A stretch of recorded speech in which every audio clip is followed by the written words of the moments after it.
श्री राम जी का प्रणाम मंत्र हम लोग कोशिश कर सकते हैं, आप लोग दोहराने की, एडवांस में पीछे पीछे। रामाय रामभद्राय रामचंद्राय वेदसे रघुनाथाय नाथाय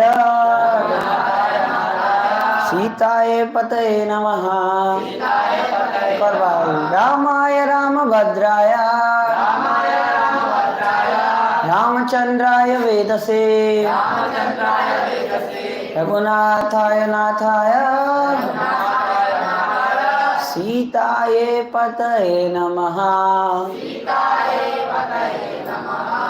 श्री सीताराम लक्ष्मण हनुमान की। तो शुरू करते हैं। बहुत ही जैसे हमारा रामनवमी आ रही है और एक बहुत विशेष हम राम कथा के ऊपर चर्चा कर पा रहे हैं, और खासकर मुझे मौका दिया कि मैं प्रभु श्री राम की और अपनी अथॉरिटी की कुछ सेवा कर सकूं, तो प्रयास करूंगा। रामायण के अयोध्या कांड में हम आज प्रवेश करने वाले हैं, तो सभी लोग सुने, ध्यान से श्रवण करेंगे हम लोग राम कथा का, क्योंकि ऐसा मौका बार बार नहीं मिलता है ना। कब कहाँ हमें इस जीवन में, इस सेंटर में या कहीं इस संसार में हो ना हो, इसलिए कथाओं का श्रवण करना बहुत ज़रूरी है। कथाएं जब हम श्रवण करते हैं तो उनकी बातें याद आती हैं। जैसे किसी की कई बात याद होती है ना, कोई कह जाता है वो कह गए, बड़े बूढ़े कह गए, तो वो जो हम जैसे कथाएं सुनते हैं ना हम, तो हमें याद रहता है सब चीज़ें। तो कथाएं सुननी है, कैसे सुननी है? ध्यान पूर्वक। ये नहीं माता जी प्रसाद में क्या बना है, माता जी बताना जरा, टाइम क्या है बताना, थोड़ा बताना। हाँ नहीं, ये नहीं। कथाओं को क्या करना है? ध्यान से श्रवण करना है। नए व्यक्ति भी आए हैं, उनको भी, जो भी पुराने, सब उनको क्या करना है? कथाओं में श्रवण करना है, क्योंकि ये राम कथा है। और राम कथा हो, गौर कथा हो, कृष्ण कथा हो, इनके डिस्क्रिप्शन में हम लीलाओं में जाते हैं, उनसे शिक्षाएं लेते हैं। तो एज अ मैं जो बोल सकता हूँ, प्रभु श्री राम जी की जो कथाएं हैं वो बहुत एक फैंटास्टिक है। उनमें घुसने में ही एक अलग आनंद है उन कथाओं में। तो जैसे कि हम लोग देखते हैं रामायण में बताया गया है, तो भागवतम में जो हमारा 9वां स्कंद है उसमें जैसे प्रभु श्री राम के बारे में आता है। सर्वप्रथम पहले तो हम लोग ध्यान से सुने कि प्रभु श्री राम को एक चीज़ मानना जरूरी है। जैसे हम लोग टेम्पल में लेक्चर सुन रहे थे, तो परम पूज्य श्री गोपाल कृष्ण स्वामी महाराज बता रहे थे कि प्रभु श्री राम, पहले की बात क्या है, वो स्वयं भगवान है। पहले हम लोग मान ले, थोड़ा कथा कर लेते हैं ना माता जी, माइक लगा सकते हैं? अच्छा ठीक है, कोई दिक्कत नहीं है, कोई नहीं। तो अब हम लोग सुनते हैं ध्यान से।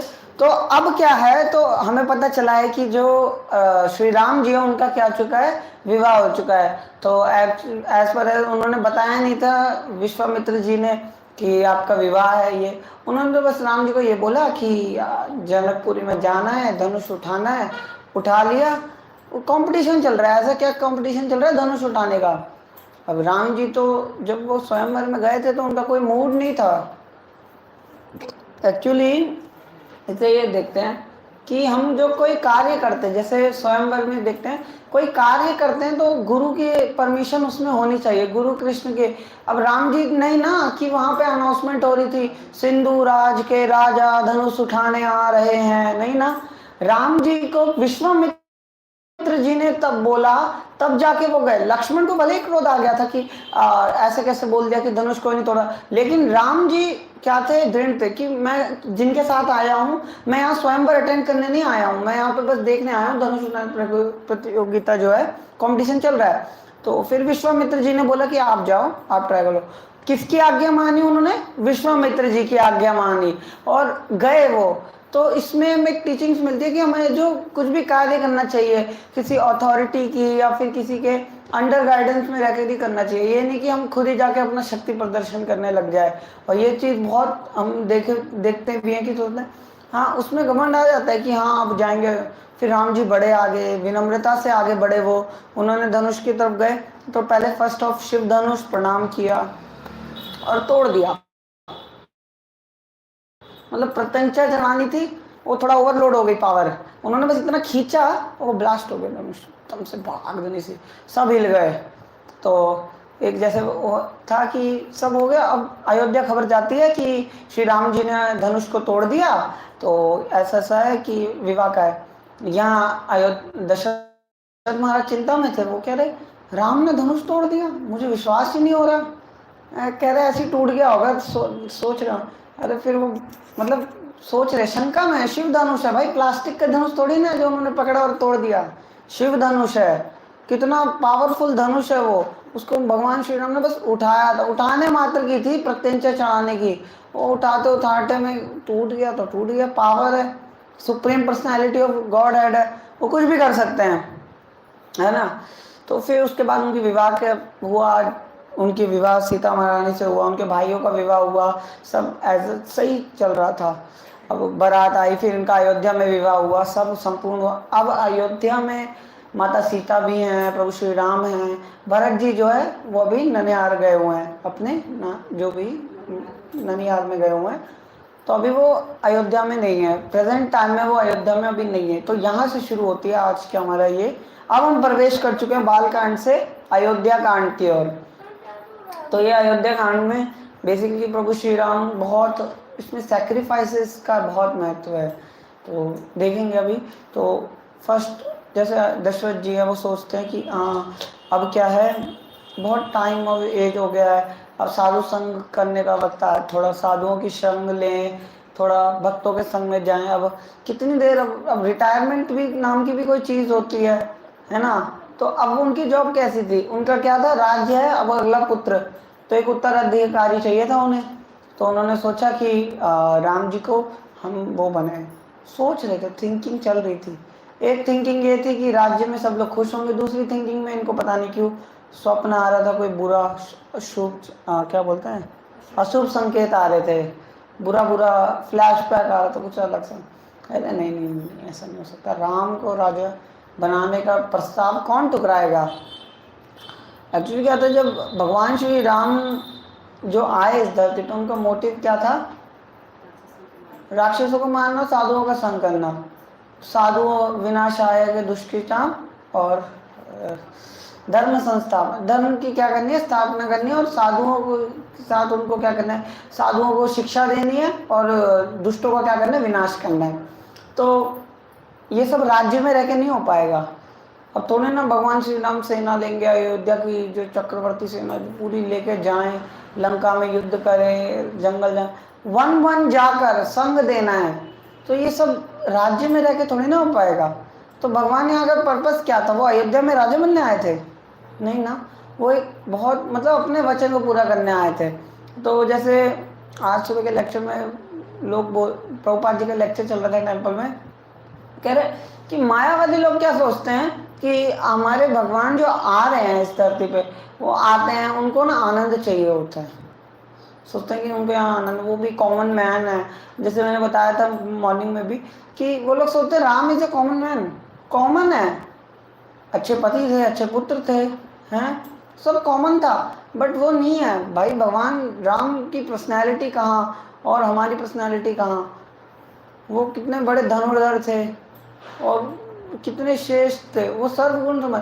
भगवान कृष्ण जो परम भगवान है, उन्हीं स्वयं परम भगवान राम आए, त्रेता युग में आए। तो उसमें भागवतम में बताते हैं कि जो सतयुग था वो त्रेता युग जो था उसके सतयुग जो था वो बहुत पुण्यवान था, उसमें धर्म बहुत था, भगवान की पूजा होती थी, भगवान का स्मरण करते थे, कृष्ण का स्मरण, सबका स्मरण चलता। लेकिन त्रेता युग में क्या हुआ, त्रेता युग में ये थोड़ा हुआ डबल, क्योंकि त्रेता युग और सतयुग दोनों सेम लग रहे थे। और क्योंकि इसमें भागवत में बताते हैं, क्योंकि उसमें भगवान श्री राम का राज्य था, राम राज्य, जो राम राज्य था उसमें सबकी एक ही डिजायर थी, सेंटर में कौन थे उसमें, भगवान राम। सेंटर में कोई वो नहीं था कि कोई बगल वाला व्यक्ति कोई ये वो। तो राम राज्य में बॉन्डिफाइड क्या था कि ये नहीं कि लोग सोचते हैं आज के टाइम में बोलते हैं हम राम राज्य स्थापना करेंगे, है ना, लोग सोचते हैं राम राज्य की हम लोग स्थापना करेंगे और ये राम राज्य में क्या करेंगे, आनंद लेंगे।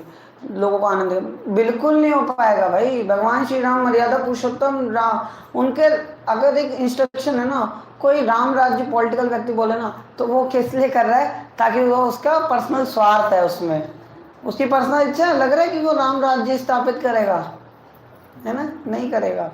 तो अब हम बढ़ते हैं। तो बेसिकली क्या हुआ कि महाराज दशरथ जो थे वो अब सोच रहे हैं कि मैं अपनी पोस्ट छोड़ के राम के हवाले करूं। तो वो बहुत इसमें विचार विमर्श करने लगे, उन्होंने बुलाया। तो वो सबसे पहले कंसल्ट किससे लेते हैं, अपने गुरु से, अपने इनसे, कि मैंने ये सभा बुला ली जल्दी जल्दी में। तो एक्चुअली उन्होंने ये काम बहुत जल्दी में किया, राम का राज्याभिषेक कोई वो नहीं था, जल्दी जल्दी में किया। वो आए, सब लोग आए, सब बैठे, मीटिंग बैठी कि हम लोग सोच रहे हैं कि कल के दिन हम लोग राम का राज्याभिषेक करें। एक हफ्ते बाद भी नहीं, कल तुरंत मीटिंग बैठी, जैसे फेस्टिवल मीटिंग होते ना, तुरंत मीटिंग बैठी, कहा आपकी आपकी ये सेवाएं होंगी, ये होगा, कल ही फेस्टिवल करेंगे हम लोग राम के राज्याभिषेक का। और सब लोग खुश भी हो गए। और फिर गुरु वशिष्ठ ने क्या किया, सारे राज्यों में जा, जो भी राज्य था उसमें जाकर बता दिया कि कल क्या होने वाला है, राम का राज्याभिषेक होने वाला है। बस ये बात जैसी फैली ना, लोगों ने अपने काम छोड़ दिए और कल की तैयारी करने लग गए, फूल लाने लग गए और एक सुगंधित इत्र का पानी बाहर छिड़कने लग गए। पूरी अयोध्या को इतना मतलब चमका, क्लीनिंग करने लग गए लोग घर में, राम का राज्य की शुरुआत होने वाली है ये सोचकर। पूरा क्लीनिंग फेस्टिवल माहौल बना दिया एक दिन में। लोग फूल मंडी चले गए, फूल लेके आ गए हैं, प्रसादम सेवा में लगे हुए हैं, सब तैयारी चल रही है, अभिषेक की सेवा चल रही है, अभिषेक की तैयारी चल रही है, भगवान श्री राम का राज्य अभिषेक होगा। उस टाइम में राज्य अभिषेक के लिए भी मिल्क कर्ड सब इसमें डिस्क्रिप्शन, तो सब तैयारी चल रही है उसमें। लेकिन यहाँ पे क्या है, इनका फ्लैशबैक दशरथ जी का, इनको बार बार सता रहे कि कुछ तो गड़बड़ है, कुछ तो गड़बड़ है दशरथ भैया, कुछ तो गड़बड़ है, कुछ होने वाला है। लेकिन दशरथ महाराज क्या करें, रेस्ट के लिए चले गए। फिर वो अब वो चले गए रेस्ट करने। अब यहाँ पर घट रही है धीरे धीरे, थोड़ी बातें पलट रही है। अब हमारी इस कहानी में दो कैरेक्टर हैं, एक है सुमंत और एक है मंत्रा। मंत्रा को तो सब जानते हैं, सुमंत कौन है, भगवान दशरथ, सॉरी महाराज दशरथ का मंत्री है, वो पर्सनल मंत्री है ना, जो सारे काम है वो, और सुमंत जी। तो और मंत्रा तो आप लोग जानते ही है, तो उनके बारे में भी अरे अभी पता तो चलेगा, देखते हैं। तो सुमन जी क्या करते हैं, पर्सनल काउंसलिंग देते हैं। तो काउंसलिंग में क्या सलाह देते हैं, जैसे कि इन्होंने कहा कि मैंने ये सोचा है, सुमन तुम बताओ क्या, तो वो इसमें और बता के दे सकते हैं कि हाँ हम ऐसा कर सकते हैं। बोलेंगे कि हम हमारी सेना में घोड़े होने चाहिए, तो नहीं हमारी सेना में हाथी भी होने चाहिए, हमारे पास ये अस्त्र होने चाहिए, ये क्या सही है, क्या दान करना, तो ये सब काउंसलिंग है। तो अब हमारे जो इस कैरेक्टर में आता है, फर्स्ट हमारी जो एंट्री होती है मंत्रा है। तो मंत्रा क्या थी, ये केकई की सबसे खास थी।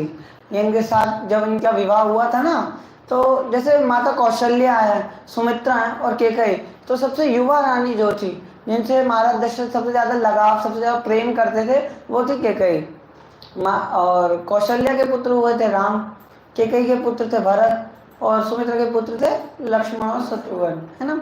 तो यहाँ केकई की ये थी और ये देख रही कि यार फेस्टिवल का माहौल बन रहा है, मालाएं बन रही हैं, नगर सज रहा है, ये अभिषेक की तैयारी चल रही है, ये हो क्या रहा है, मतलब उनको पता नहीं था, वो डायरेक्टली आए। वो फिर उनको एक ज्ञान बुलाया, किसी को, दासी को बोला कि पूछा कि क्या हो रहा है, तो तुम बोले तुम्हें नहीं पता, राम के राज्य अभिषेक की तैयारी चल रही है। और बाप रे, वो मतलब वो खुश थी, उसने बोला ठीक है तू जा। अब वो गई केकई के पास। केकई को भी अभी इतना पता नहीं था। उन्होंने क्या किया, मंत्रा ने बताया तुझे नहीं पता, तू यहाँ पे विश्राम कर रही है और तेरे नाक के नीचे से षड्यंत्र हो रहा है ना, जैसे हम देखते हैं वो भड़काने के लिए, तो वो के लिए तुझे नहीं पता षड्यंत्र हो रहा है। तो वो कह रहे क्या षड्यंत्र हो रहा है, सब नगर में सब क्या हो रहा है, सही तो चल रहा है, यहाँ मेरे पुत्र हैं, वो हैं, सब सही चल रहा है। तो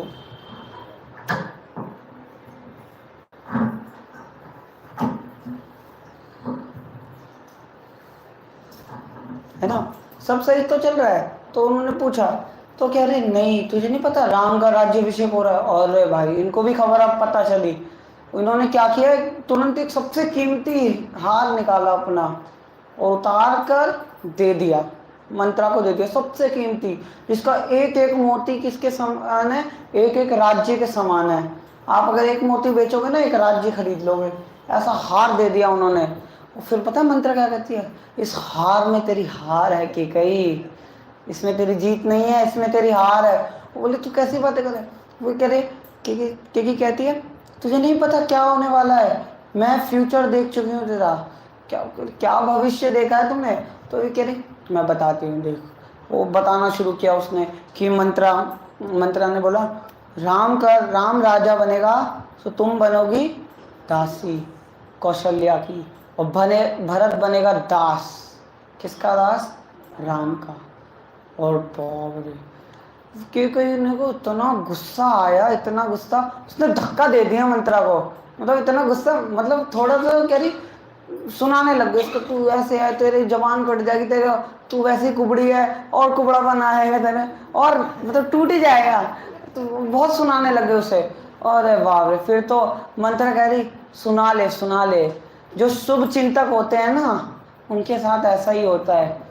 वो देख महाराज दशरथ ने तुझे प्रेम भरे 2 शब्द कह दिए, और तू एक्चुअली क्या होता है ना, ये जो लोग होते हैं ना, ये हम देख सकते हैं कृष्ण कॉन्शियस लाइफ में, हम लोग भक्ति में आए ना, ये पूरा प्रयास करेंगे आपको डगमगाने का। हम देख सकते हैं कि तेरा आने वाला भविष्य खराब है, तू तो बिगड़ा भाई, तू तो बिगड़ गया। ये नहीं है, ये पक्का आने वाले टाइम में देखना दास बनेगा, दास। इस्कॉन वाले पीछे DAS लगा देंगे, दास। ये सच है, लेकिन वो अच्छे के लिए हो रहा है ना। बोले तू तो बिगड़ गया। वो लोग पूरा आपको चेंज करने के लिए सोचेंगे, बोलेंगे तुझे नहीं पता क्या हो रहा है। ये इस्कॉन वाले क्या करते हैं ना, ये क्या करते हैं, ये बच्चों को बिगाड़ देते हैं, ये बच्चों को ब्रह्मचारी बाबा बना देते हैं। और ये क्या करते हैं, बच्चों आधा पैसा इंग्लैंड पहुंचा देते हैं, चाइना पहुंचा देते हैं। आपके अकाउंट से कितना गया उनको खुद ही नहीं पता होता। भाई मंत्रा जैसे लोग क्या करेंगे आपके कृष्णा कॉन्शियस में, लेकिन आपको क्या रहना है, निश्चिंत रहना है। आगे देखते हैं क्या हुआ उसमें। फिर आगे क्या हुआ, मंत्रा को बोल रही तुझे अभी भी यकीन नहीं हो रहा ना। अब मंत्रा क्रोध में आ गई। इसमें एक आता है कि जब व्यक्ति को क्रोध होता है ना, तो वो अपनी सारी सीमाएं लांघ देता है। वो मंत्रा ने बोला तुझे नहीं पता मैं तेरे साथ ससुराल से यहाँ क्यों आई, मायके में आग लगाने नहीं आई, मैं तेरे शुभ चिंतक हूँ, मैं तेरे लिए बहुत कुछ सोच के रखा। ये वो विष भरने लग गई कैकई के हृदय में। और वो कैकई क्या थी, और गुस्सा अब उनको आने लग गया, धीरे धीरे धीरे धीरे उनका मीटर बढ़ने लग गया गुस्से का। यहाँ इनका हाइपर बन रहा। तो बोले अब वो रोने लग गई। अब बोले क्या करना है मुझे बताओ, कैकई। अब वो उनको सरेंडर कर दिया। एक्चुअली क्या है ना, जब आप सरेंडर किसी अच्छे व्यक्ति को करोगे, भक्तों को करोगे, तो भक्त क्या ले जाएंगे आपको, अच्छे मार्ग में ले। अब इन्होंने किया ही ऐसे व्यक्ति को सरेंडर है। अब वो बताती हैं देख अभी भी कुछ नहीं हुआ है, एक प्रलय आने के लिए क्षण होते हैं, अभी तो एक रात है, रात भर में बहुत कुछ हो सकता है। तो याद है एक देवासुर संग्राम हुआ था जिसमें महाराज दशरथ क्या थे, बहुत पराजित हो गए थे, लमसम पराजित हो ही गए थे। तो उन्होंने क्या किया, बोला केकई ने रक्षा करी। तो केकई को बोला कि तुम 2 वर मांगना मुझसे, 2 वर जो मांगोगे दे दूंगा।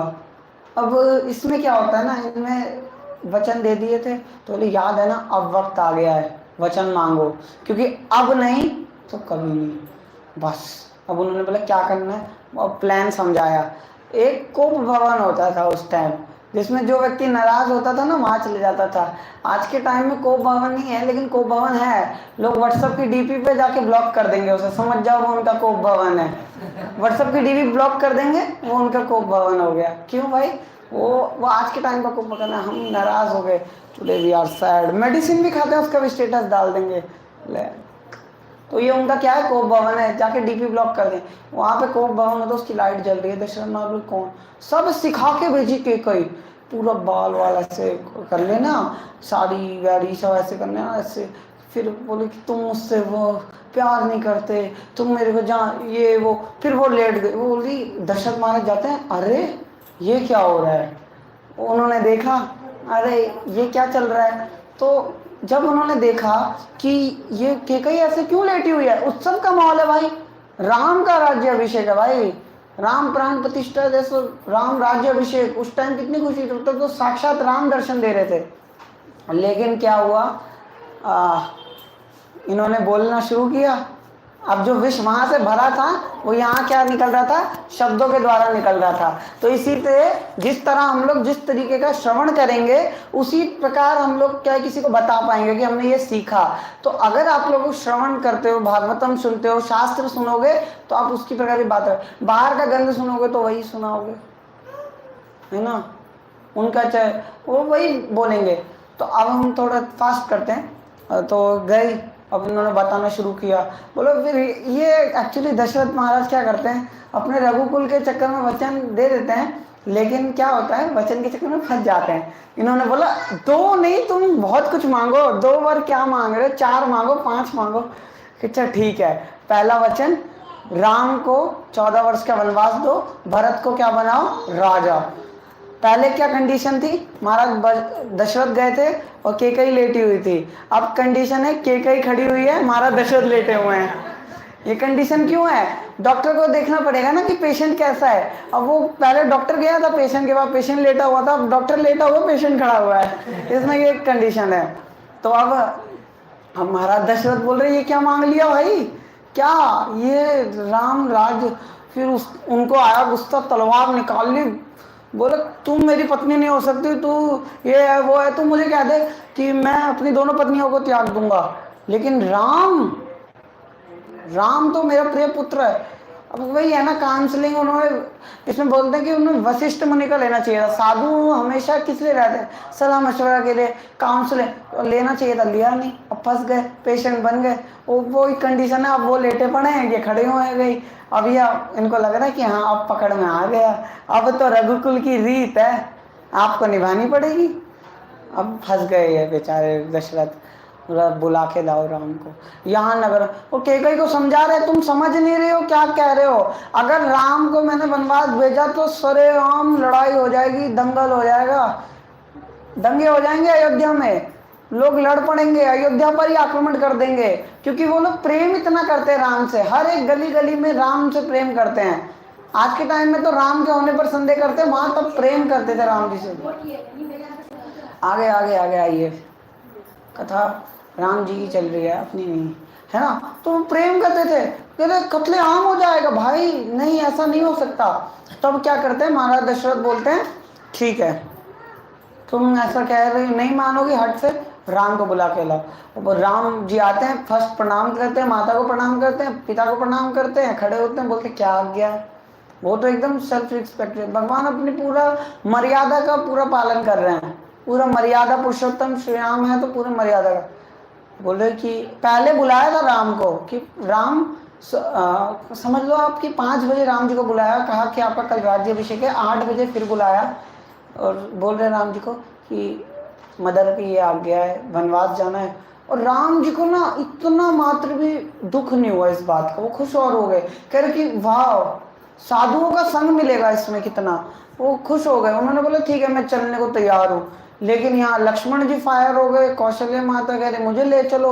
अब यहाँ फैमिली प्रॉब्लम बढ़ गई उनकी, लेकिन वही है ना डिवोटीज को भी फैमिली प्रॉब्लम्स आती है, उससे निकलना कैसे हम देख सकते हैं इसमें। प्रभु श्री राम लक्ष्मण फायर हो गए, धनुष लेके उठा लिया, कह कि अगर महाराज दशरथ समझते हैं कि राम लक्ष्मण चुप रह जाएंगे तो ये गलत फहमी है, मैं अकेला लड़ दूंगा, आप बढ़ो, आप राजा बनो, मैं बाहुबल से आपका राज्य संभालूंगा। लक्ष्मण पूरा गुस्से में, उन्होंने बोला शांत हो जाओ, भगवान राम ने बोला शांत हो जाओ, क्रोध करने से क्या मिलेगा आपको, कुछ नहीं मिलेगा, शांत हो जाओ। माता सीता, वो कौशल्य कह रही मुझे ले चलो। उन्होंने बोला आपका धर्म क्या है इस टाइम, पिता की सेवा करना, पिताजी की आप सेवा करो, आप अपने धर्म का क्या करो, पालन करो। और फिर सीता महारानी कह रही, उनको भी रोकना चाहते थे वो एक्चुअली, कह रही कि माता सीता यहाँ रुक जाए। तो वो कह रहे, फिर माता सीता कह रहे आप अभी थोड़ी देर पहले क्या सिखा रहे थे माता कौशल्या को कि पति धर्म का पालन करना है, ये वो उनकी, और अब आप मुझे कह रहे हैं यहाँ रुकने को, ऐसे थोड़ी ना होगा। लक्ष्मण जी भी तैयार हो गए, ठीक है संन्यास, ब्रह्मचारी ड्रेस लेकर संन्यास। तो माता सीता ने अपने सारे आभूषण उतार दिए और लक्ष्मण जी ने उतार दिए और राम जी ने उतार दिए, सब एकदम नॉर्मल वनवासी वेश में आ गए, धनुष ले लिया और बाण ले लिया, चल पड़े। अब एक आग की तरह खबर फैली अयोध्या में, यहाँ ने भी पैकिंग कर ली, ये लोगों ने कुछ किया नहीं, पैकिंग कर ली, हम भी जाएंगे राम के साथ। और महाराज दशरथ पता है क्या बोल रहे हैं? महाराज दशरथ कह रहे कि राम मेरी आज्ञा का पालन मत करो, मत करो मेरी आज्ञा का पालन, रुक जाओ इधर ही। तो वो कह रहे कि नहीं मैं जाऊंगा आपके, ये है इतना अच्छा मौका, अपॉर्चुनिटी। एक्चुअली इसमें एक और चीज सीखते हैं, साधुओं का संग करने का मौका मिले ना, कभी भी घर वाले थोड़ी सी भी छूट देते, गायब हो जाओ सेंटर के लिए, तो साधुओं का संग जरूरी है। मम्मी पापा रोक लेंगे, लेकिन साधुओं का संग करना क्या है, जरूरी है। उसके लिए वनवास भी निकलना पड़े, उस टाइम में वनवास था, इधर तो पीबीटी ट्रेनिंग आओ 6 महीने की है। तो अब वनवास में निकलते हैं, तो स्टार्ट होती है इसमें अपनी ये अयोध्या कांड ही चल रहा है, ये नहीं सोच रहे कि मैं वरुण प्रभु आपको रथ से ले जाएंगे दूसरे कांड तक, नहीं, अयोध्या कांड है। आज पार्ट 1 है, पार्ट 2 बहुत लंबा है। तो इसमें क्या होता है, अब सब शांति एकदम वो, अब कैकेयी क्या था, अब पहले सब लोग अच्छे अच्छे कपड़े पहन लिए, दिवाली की तरह माहौल में अच्छे कपड़े, क्लीनिंग कर ली। यहाँ कैकेयी जी ने पहले नॉर्मल ड्रेस में थे, अब इन्होंने क्या किया, ड्रेस धारण करी दूसरी एकदम नई, बाकी सब ने एकदम नॉर्मल ड्रेस, क्योंकि राम जी वो, तो उसमें वो लोग देख रहे कि हाँ ये क्या हो गया, राम जी राज्य छोड़ रहे। दशरथ महाराज अभी भी अनकॉन्शियस हैं, वो वचन के चक्कर में बन गए। उन्होंने राम को बोला, राम नहीं मान रहे, अब वो तैयार है चलने के लिए। सुमंत को बोला, उन्होंने मंत्री को बुलाया, बोला देख एक अभी काम है, तुम एक काम करो, तुम राम को लेके जाओ अपने साथ, है ना, रथ तक, और फिर समझा कर कि चलता है ऐसा होता है, ये सब लेके आ जाओ। मतलब बोलते हैं ना, कोई काउंसलर कोई आपके घर में आए बोले कि देख सेंटर है, जाना ठीक है जाओ, लेकिन इतना भक्ति क्यों करना कि मतलब वहाँ जाओ 16 माला कर रहे हो, हरे कृष्णा हरे राम कर रहे हो, कूद रहे हो, मतलब इतना ज़्यादा, मतलब वो कोशिश कर रहे थे यहाँ पे सुमंत जी, लेकिन राम जी क्या थे, दृढ़ थे।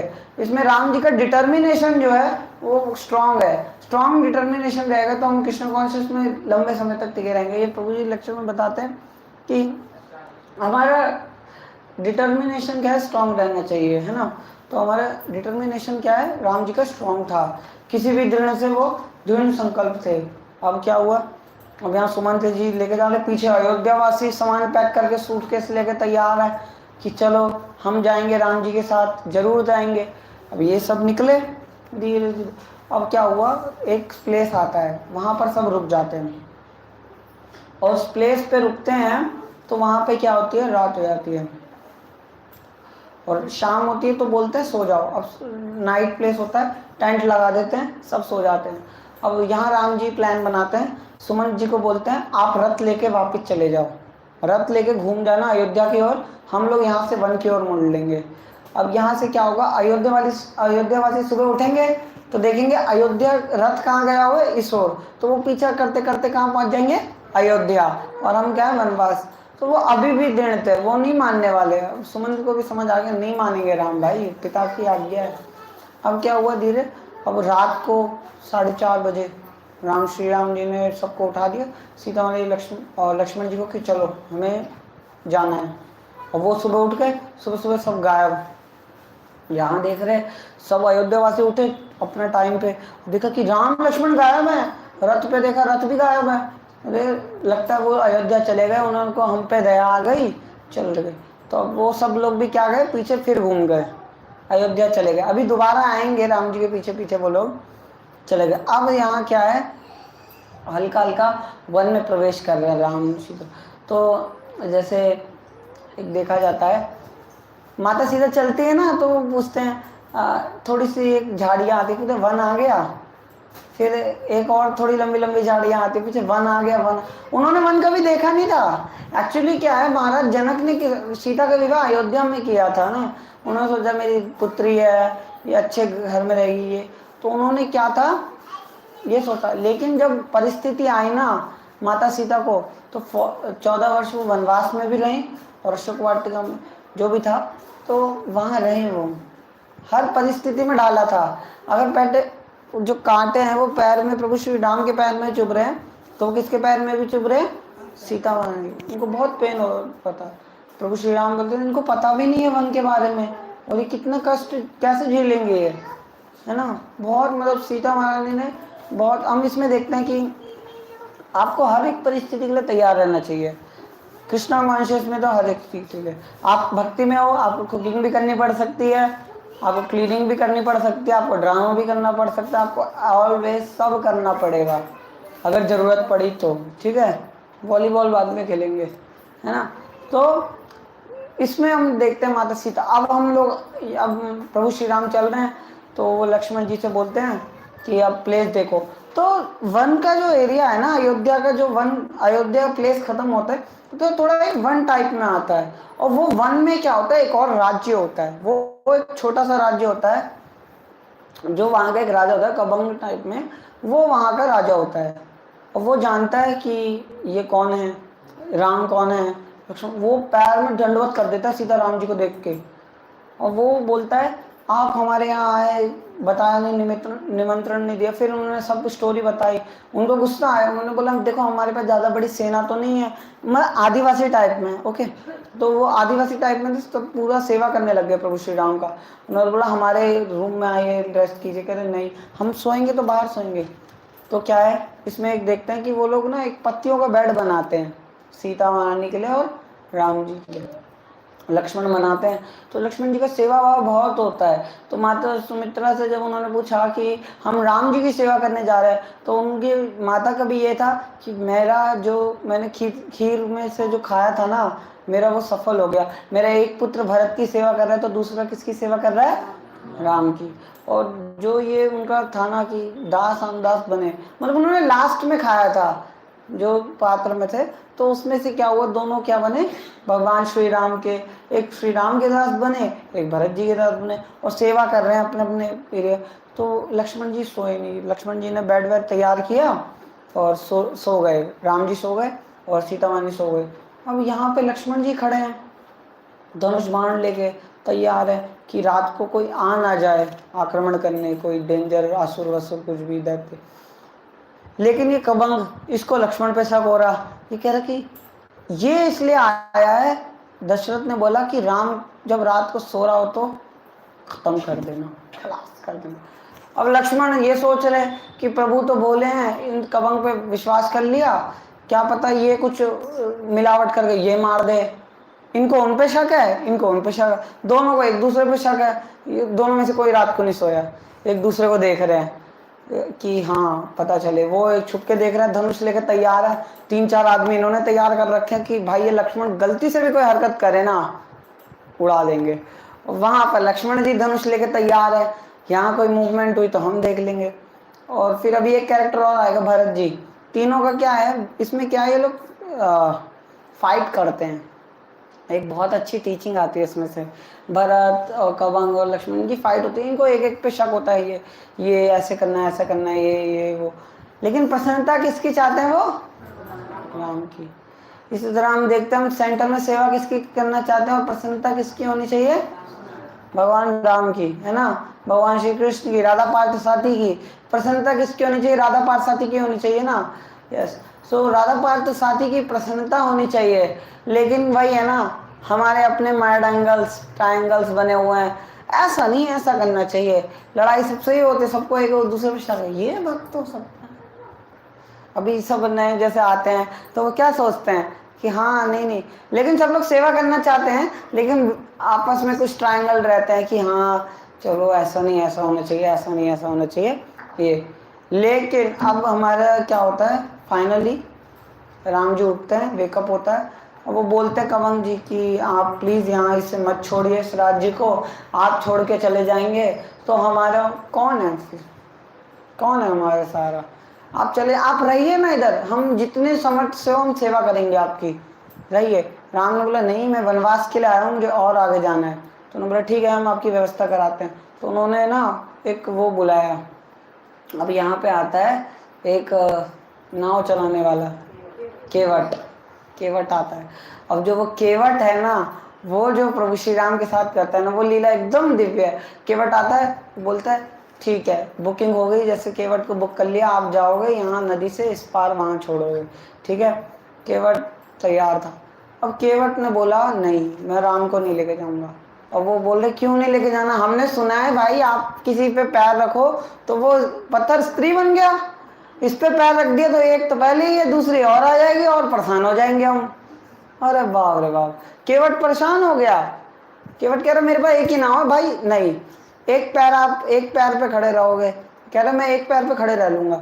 कह रहे नहीं, आप एक पैर पे खड़े नहीं हो पाओगे, हम आपके पैर धोएंगे। कह रहे आप अपना एक हाथ रखो मेरे सर पे और अपने पैर दो। अब यहाँ पर ना केवट सेवा लेना चाहता है भगवान की, वो एक एक कण धो, वो पैर धो रहा और माता सीता को देख रहा। तो इसके पीछे एक स्टोरी आती है कि जो वैकुंठ में होता है, शीत सागर में, तो उसमें एक कछुआ होता है, वो भगवान के पैर। एक्चुअली क्या है, जब हम देखते हैं अर्चनम वंदनम दास्यम साख्यम पाद सेवनम, जो ये सब क्या है, लक्ष्मी जी करती हैं। तो लक्ष्मी जी करती हैं तो वो पैर दबाते हैं भगवान के। तो ये कछुआ के थे, उन्होंने हट हट हट, वो कछुआ बोला एक दिन देखना मैं पैर धोऊंगा और आप कुछ कर नहीं पाओगे, मैं पूरा पैर साफ कर दूंगा। ओ भैया, यहाँ कछुआ पैर, वहाँ सीता को देख रहे, बोला हाँ देखा, आ गया ना दिन, हर एक कछुए का एक दिन आता है, वो दिन आज था। तो वो भगवान की क्या करना चाहते थे, सेवा करना चाहते थे। फिर वो अपना गए, तो जैसे फाइनल एंड होता है, तो यहाँ पर हम लोगों को एक शिक्षा मिलती है। केवट छोड़ देता है, वो माता सीता एक अंगूठी देना चाहती है, वो कहते हैं नहीं, रोने लगता है कि नहीं मुझे आपकी कोई अंगूठी नहीं चाहिए। तो कहता है कि केवट राम जी के पास जाता है और राम जी को कहता है कि मैं आपको फ्री में तो नहीं छोड़ूंगा, नो, फ्री ऑफ कॉस्ट तो उबर बुक नहीं हुई थी, हमारी उबर बुक हुई थी, हमें जाना था, कुछ तो देना पड़ेगा, बाटा सिस्टम। और बोला आप उसके बदले पता क्या करना। केवट बोलता है अब, और ये जो लाइन बोलता है ना, ये प्रभु श्री राम बोलता है ओके डन। वो केवट बोलता है मैंने आपको ये नदी पार कराई, आप मुझे ये भवसागर पार करा देना, बस खत्म। ये लाइन बोलते ही भगवान ने बोला डील डन। केवट का तो उद्धार हो गया इसी एक सेवा से। तो इसलिए सेवा कैसी भी हो, हमें उसमें भाग लेना है, भगवान कभी ना कभी तो हमारा उसमें उद्धार कर ही देंगे। केवट को बोल दिया कि ठीक है, तुमने सागर पार कराया, मैं तुम्हें इस भवसागर से पार करा दूंगा। तो हम देख सकते हैं कि ये वाला भवसागर तो कुछ बड़ा ही है, त्रेता में कहाँ भवसागर हुआ होगा इतना, ये भवसागर तो इतना गहरा है, लंबाई चौड़ाई गिनी नहीं जाता। तो यहीं पे स्टॉप होता है ये। तो अब वो उस पार जा चुके हैं और आराम आराम से चलते हैं बिल्कुल। तो यहीं पे स्टॉप हो चुका है जो हमारा अयोध्या कांड है, इसका पार्ट 2 भी है। अभी कुछ चीज़ें जैसे आप लोगों ने देखी होगी, भरत जी अयोध्या नहीं पहुँचे, है ना, उनको अभी कुछ नहीं पता, ये सब हो गया, कुछ नहीं पता। और अभी नगर में भी सब लोग वापस आ गए, उनको भी धोखे में है ना। अब भरत जी दोबारा लेके जाएंगे ना उनको। तो ये क्या हुआ, अभी अयोध्या का कांड का कल एक और बार हम श्रवण करेंगे तो पूरा होगा। अभी पादुकाएं लेकर नहीं आए, अभी बहुत कुछ है। तो राम की कथा में बहुत आनंद है, ध्यान से श्रवण करेंगे तो हम इस कथा में आनंद ही आनंद है। तो हम लोग जैसे इसको ध्यान पूर्वक श्रवण करना बहुत जरूरी है। आप लोग ध्यान पूर्वक श्रवण करेंगे तो बहुत अच्छे से आप लोग इस राम कथा को समझ पाएंगे। तो आप लोग आते रहिए, डेली टाइम पे आइए, कीर्तन सुनिए, राम कथा श्रवण कीजिए, राम प्रसादम लीजिए और राम के गुण गाइए, ताकि ये राम नामी क्या हो हमारे लिए खास हो। तो आप सभी लोग श्रवण कीजिए। जय श्री राम, श्री श्री सीताराम लक्ष्मण हनुमान की, हरे कृष्णा, जगत गुरु श्रील प्रभुपाद की जय। तो मैं रामायण के बारे में ज़्यादा कुछ अच्छा बोल नहीं पाया, धन्यवाद आप लोगों ने इतनी देर सहन किया मुझे।